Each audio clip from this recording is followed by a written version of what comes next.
공약 검증 토론 다음 주제로 넘어가겠습니다. 아마 요즘 우리가 가장 절실하게 피부로 느끼는 문제가 아닌가 싶습니다.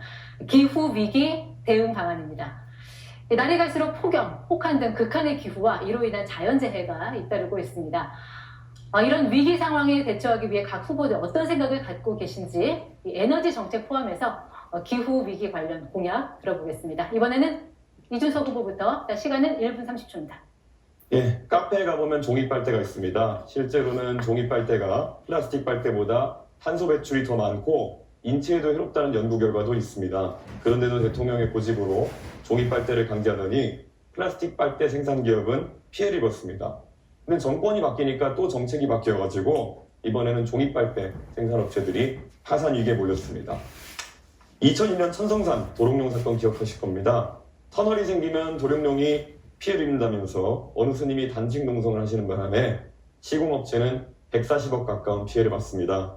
고속철 개통은 1년 넘게 지연됐습니다. 결국 터널은 뚫렸지만 생태계에는 별다른 문제가 없습니다.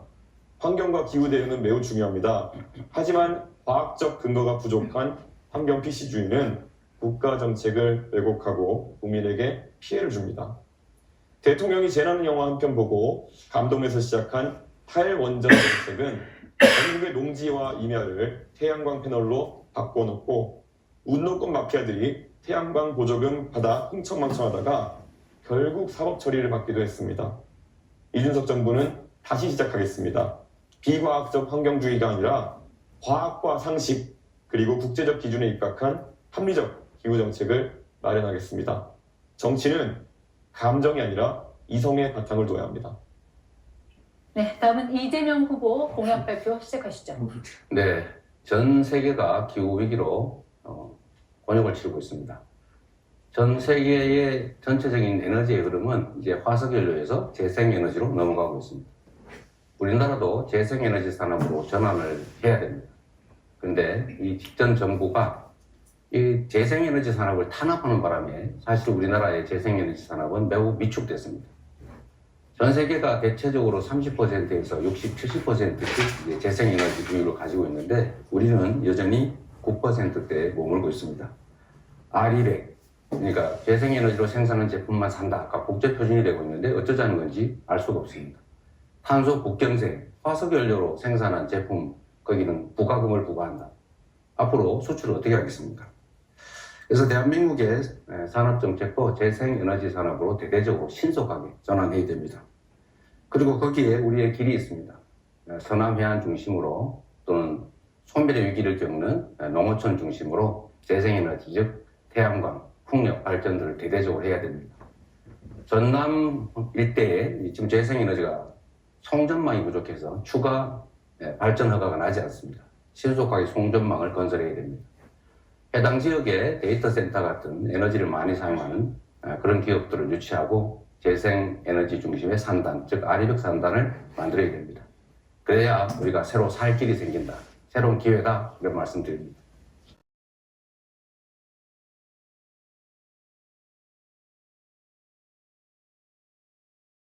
네, 다음 김문수 후보 공약 듣겠습니다. 문재인 정부는 기후위기 대응을 한다면서도 탈원전 정책을 강행을 했습니다. 그 결과로 원전 생태계가 완전히 무너지고 원전 발전을 가스 발전으로 대체하면서 수십조 원의 피해가 발생을 했습니다. 그런데 이재명 후보는 재생에너지 확대만 주장하지 원전에 대해서는 더욱 필요하다는 이야기를 안 하고 있습니다. 온실가스를 가장 적게 배출하는 에너지가 바로 원자력 발전입니다. 원자력 발전 단가는 50원이나 60원 사이입니다. 반면에 재생에너지 발전 단가는 300원이 이릅니다. 이 폭염으로 에어컨 사용이 늘어나고 AI 사용으로 전기가 많이 필요한데 이럴 때 값싸고 안정적이고 깨끗한 원자력 발전이 많이 준비하는 것이 국가 에너지 전략의 핵심이라고 생각합니다. 글로벌 기후 총회에서도 2050년 탄소 중립을 위해서 원전을 3배로 늘리자며 30개국 이상이 동참을 했습니다. 기후위기 대응에서 원전을 외면하는 것은 불가능한데 이재명 후보는 원전이 위험하다면서 적절하게 섞자고 말합니다. 우리는 원전을 중심에 두고 조력과 풍력 같은 재생에너지도 병행하겠습니다. 네, 이어서 권영국 후보입니다. 네, 국민 여러분, 기후위기는 온실가스의 43%를 배출하는 10대 대기업과 부유층으로부터 발생합니다. 그러나 피해는 가난한 서민과 사회적 약자에게 전가됩니다. 지난 3월에 산불로 31명이 희생되고 서울 면적의 1.7배가 불타 없어졌습니다. 폭우와 홍수로 반 지하방에 살던 가족이 죽고 여름 폭염으로 노동자, 농민, 어르신들이 쓰러졌습니다. 겨울 혹한에 비닐하우스에서 지내던 이주 노동자들이 얼어 죽었습니다. 저 권영국은 기후 불평등을 바꾸겠습니다. 첫째, 온실가스를 대량 배출하는 기업과 부유층에게 기후정의세를 도입하여 기후위기에 대응하고 취약계층을 지원하겠습니다. 둘째, 석탄 화석 연료 시대를 끝내고 공공이 주도하는 재생에너지 시대를 열겠습니다.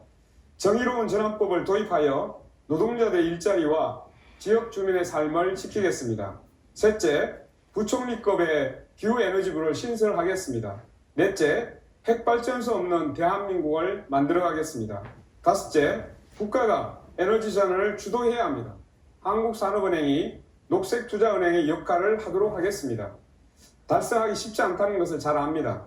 그러나 매우 절박합니다. 저 권영국은 매우 과감한 결단으로 기후행동으로 이 어려운 목표에 도전하겠습니다.